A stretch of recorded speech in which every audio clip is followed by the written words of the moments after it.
Je vous rappelle ce qu'il est écrit dans l'évangile de Matthieu, au chapitre 2, et on va simplement réfléchir quelques instants sur ce qui est écrit. Jésus étant né à Bethléem, en Judée, au temps du roi Hérode, voici des mages, entendez par là des astronomes, des scientifiques, venus d'Orient, arrivèrent à Jérusalem et dirent « Où est le roi des Juifs qui vient de naître ? Car nous avons vu son étoile en Orient et nous sommes venus pour l'adorer. » J'aimerais vous faire remarquer une chose.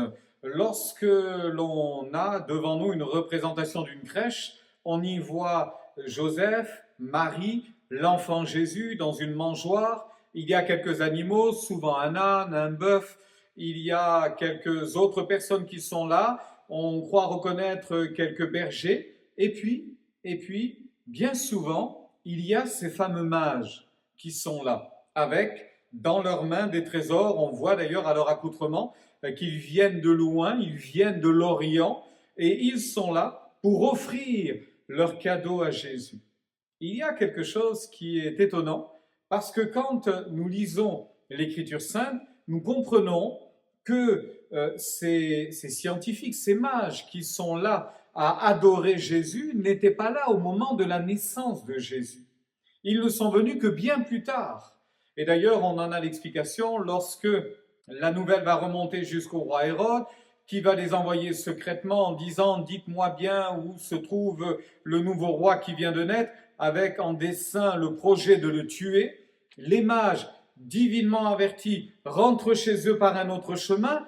Hérode, fou de rage, va ordonner le massacre des enfants jusqu'à 3 ans. Mais on comprend dans l'Écriture qu'il y a un temps entre le moment où Jésus naît et où les bergers viennent l'adorer, et puis ce moment où les mages arrivent, peut-être 2 ans se sont écoulés au moment où ces mages sont là.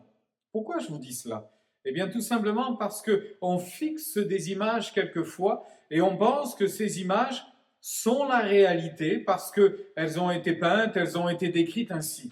Mais ce que je retiendrai de cette histoire, c'est que des gens sont venus de loin parce qu'une étoile a brillé dans le ciel, et nous nous rappellerons que Jésus est l'étoile brillante du matin.